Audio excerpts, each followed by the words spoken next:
What is up, Scrub fam? I'm back with a video. It's been a little while. Did the whole Christmas thing with the whole family thing, and I've been doing a lot of playtesting for Las Vegas. And so, like I did last time, going into Connecticut, I gave you guys a deck profile off of something that was definitely in my gauntlet and something I was considering playing. And so I figured I would do the same thing this time around, going into Las Vegas. This event I'm really excited for. Before we get into that, shout out to the Beard Collectibles, beardcollectibles.com. Be sure to check it out. They got all the beard merchandise. You can pick yourself up a hoodie, pick yourself up a hat, like I have my myself. The zip-up hoodie is really nice, really comfortable, super soft on the inside. 3XG shirts going to be posted on there soon. Please be on the lookout for that. I'm getting a hard date soon. I'll be announcing that. I'll put that in the comments or something like that. But Beard Collectibles, amazing sponsor. Team Bearded, awesome team. Been chatting it up with them, figuring out what their thoughts are.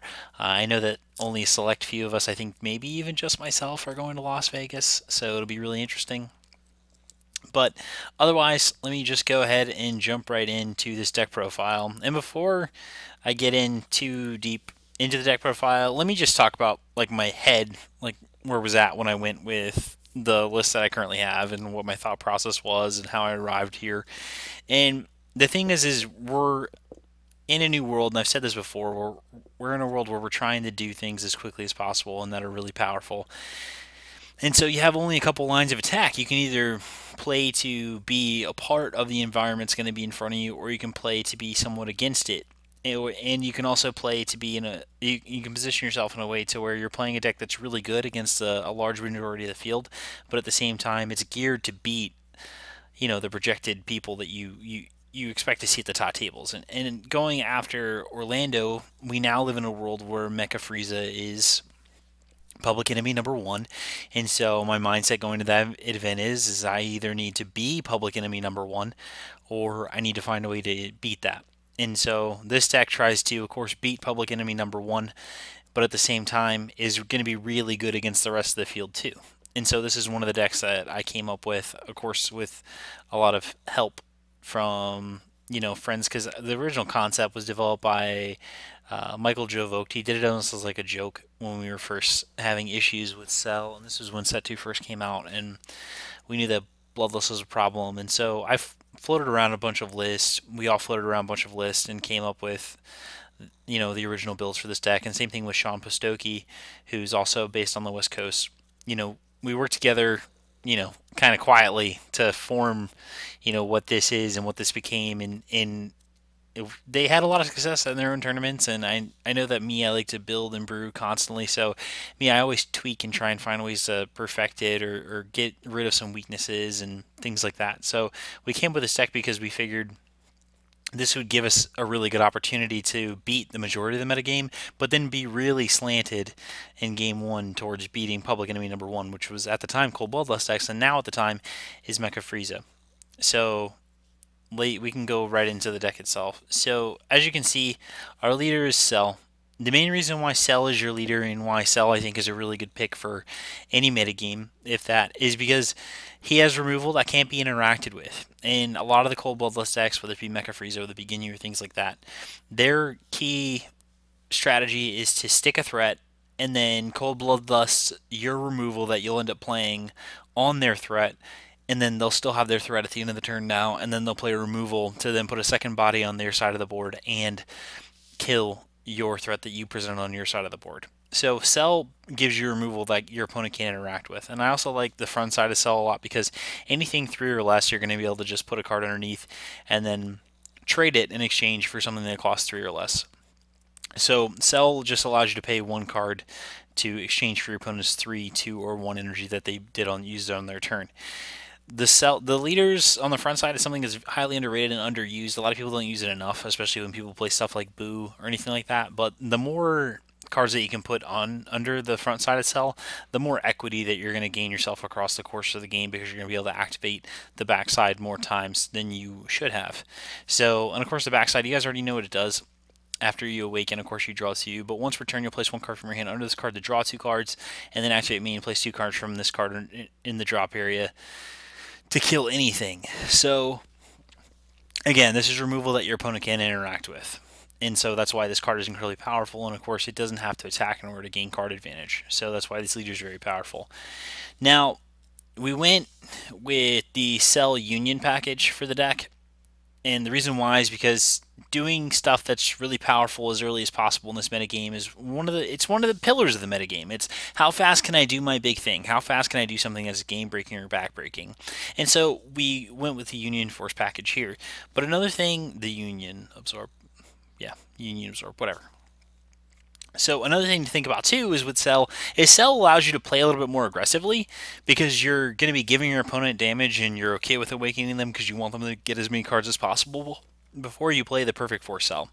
And so that ends up making this deck really powerful because your opponent, again, card advantage is the thing that everyone strives for. So you get to make it almost like a weakness for your opponent. The more cards that they eat, the more cards that they take, the more you're going to be taking away from them and stripping away from them. And it forces your opponent to have to play around Perfect Force Cell. And so that means they'll do stuff like keep their hand size low. And if they do, then you can just out advantage them.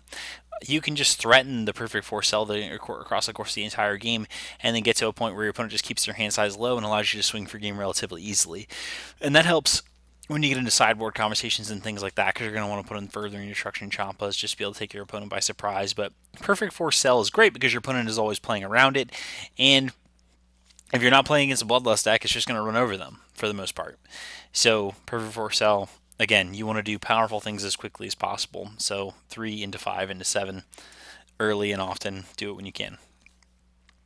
Low-key underrated. The 5-drop Cell is something that people don't talk about enough, but the Union Absorb and even just getting this guy out for only 3 energy, whether it be through Union from 3 to 5 by using an Android 17, or whether it be a Cell's Birth, just being able to get this body on the table is really helpful. Of course, you get the benefit from when you do the Union Absorb, you get to draw a card and kill something.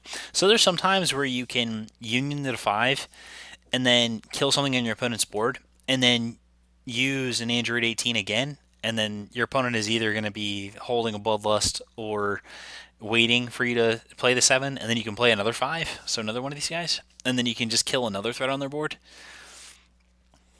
So there's some unique things that you can do with this card. And of course, we just want to be able to get to the 7-drop, so that's why we have Cell's Birth. We have multiple ways to get to the 7-drop out there, as well as this card just gives us more flexibility. So for instance, if we have 2 green and another color, we'll be able to play this for 2 and then leave up the other color on that turn, so we don't have to worry about getting bloodlusted.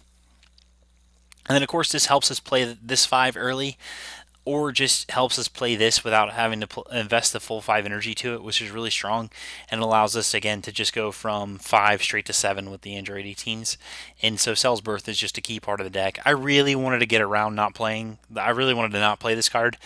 The only thing is that I found is if I don't play this card, I really have to lean on 4 TNs, and I really don't like leaning on 4 TNs because having to you play defense and then you boost with one of your trunks and you end up drawing another TN since you play so many, you get flooded and then you end up not having stuff that you can combo with. So I'm not a really big fan of playing 4 TN, so I have to run Cell's Birth so I have access to power stealing Cell much easier. So that's another play you can make too with the 3, is you can go 3, put a 17 underneath and go to power stealing, and then that helps whenever your opponent tries to put you in an awkward life total, which people always try and do. So if they put you at 7 or put you at 5, power stealing Cell kind of punishes them for it because it's going to gain you a card and make your opponent pitch a card. So that's why I run power stealings and TNs. I definitely prefer running 3 and 2. When I run the 4th TN, like I said before, it always just feels like one too many, and 3 is of course the spot you have to be at because you want to see a TN but you don't want to see TN all the time. So that is what makes up our Awakening package here. We have our 4 10k boost. 4 10k boost, you just run them because you have to.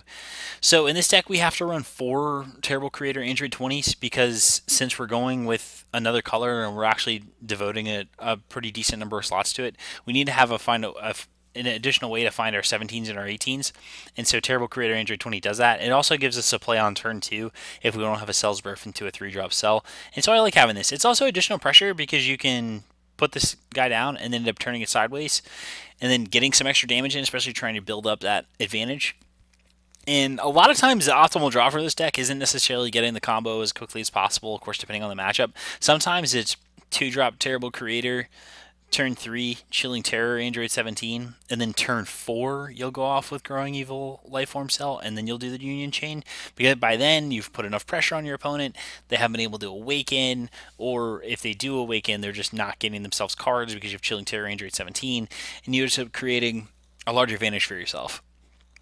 So with that being said, with Terrible Creator Android 20, which I love because there's no restriction on the casting costs, so you can just go get a 5-drop Android 18 if you want to with Terrible Creator Android 20. So that ends up being super helpful, especially because we actually can cast this and actually use this. I've done that a few times to actually win the game with this card because this card is very relevant. So when we go to our 17s, we break them down. I run 2 Twin Brothers and 2 Chilling Terrors.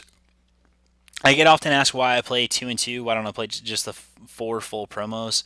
And the main reason why is because I like to be able to have a versatile attacker, and Twin Brother combined with Twin Sister allows me to have something where it's, it's cute, but the opponent maybe didn't think about it, especially if one of them survives for a turn. So I like to have a little bit of variety when it comes to my attackers. Next, we have 18s. I run 2 Twin Sisters. Same thing as the Twin Brothers. You just want to be able to have the variety when it comes to your attackers. And I run 2 Exterminating Energy Android 18s. I really like Exterminating Energy Android 18, again, because it's just like a big version of Gotenks. And like I said, I have cast this before to use it to swing for game. So I really like it in this deck. Now we have the Spice. The Spice is that we run yellow. And we run yellow because we have access to this card. Battering Laser is incredibly relevant now in the format because Cold Bloodlust is going to start to be a bigger piece of the format because Mecha Frieza is a very strong leader, one of the most powerful leaders in the game. So now, if you can play a card that can directly counter that deck, it's really helpful. So Battering Laser is a really good thing to kind of build your deck around. And leaning into yellow, it's not that hard with green because based on the amount of cards you have to play.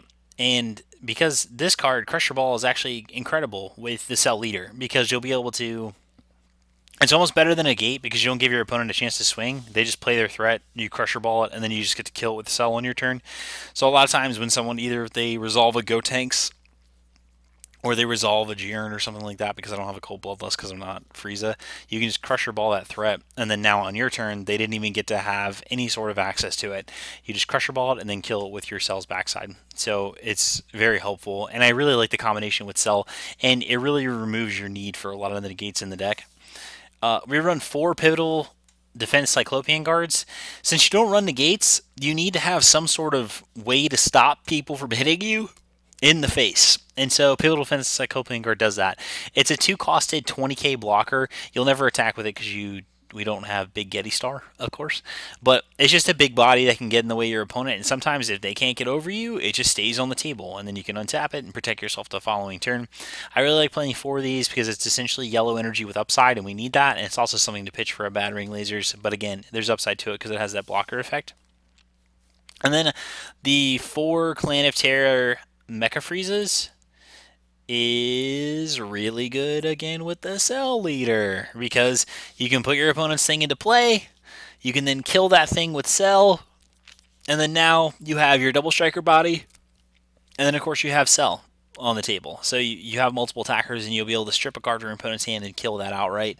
Of course, it's great against stuff like Red, where they have Jiren and other threats. It's great against people that run Furthering Destruction Champa and you're not expecting it. It's great against people that, of course, they have their boost in their hand. You'll be able to snipe that out of their hand relatively quickly, and you gain knowledge.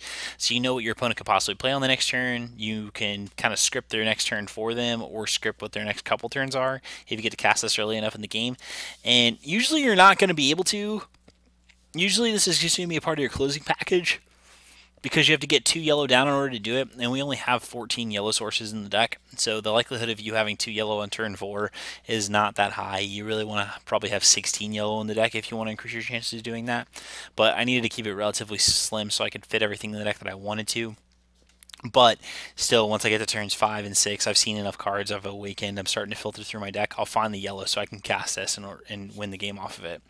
So this is the deck. This is Green Yellow Cell. This is something that you guys can take to your local shop, test against the current metagame right now, and you'll see that you'll have some success, especially against the Frieza leader. And the thing about that matchup is learning when to either abandon the Battering and Union combo, or like so abandon it. Sorry, I'm yawning. I'm tired. So either abandon it and then just go straight to just trying to grind them out through your additional removal that you have through Cell Leader and your card advantage, or you'll have to decide when to lean into your game plan and then just hold the battering back up. And so the deck is kind of cool because it can play just like this really mid-rangey strategy outside of combo, and you can just grind your opponent into dust with the leader itself. And then, of course, against the rest of them at a game, you just always have a really good matchup because you're just trying to do something that's incredibly strong on turn 2, 3, 4, and beyond. And that's just be aggressive, get your opponent's hand size up, and then punish them for having a large hand size by playing Perfect Force Cell and putting them down to 3 cards. So that makes the game relatively easy for you to win. So, anyways, I hope this deck gave you guys some perspective into where my head is going for Las Vegas. I definitely expect Mecha Frieza to be one of the most popular, more prominent decks going into that tournament because people just they like to do broken things, and Mecha Frieza is a huge proponent of that. And so now you have to start looking into how can I get away with playing a fair game. So I'm playing 1 energy per turn, I'm playing 1 threat per turn in a lot of cases, and how can I do stuff that's extremely powerful to match what it can do earlier in the game, because they're getting to their turn 4, 5, and 6 faster than you are. So you have to find a way to play a game on a different axis, and so you have to play the game from trying to do something that's incredibly powerful on your early turns too. So that's why the Trunks aggro deck was super successful, is because it was able to do broken stuff within the first 2 to 3 turns of the game by just being really energy efficient and presenting a lot of threats, multiple threats, turn after turn after turn, and of course generating card advantage. And then you also have Cell, who's just trying to play Perfect Force Cell on turn 3 and really kind of limit your opponent's resources and really constrict them and then grind out the game that way.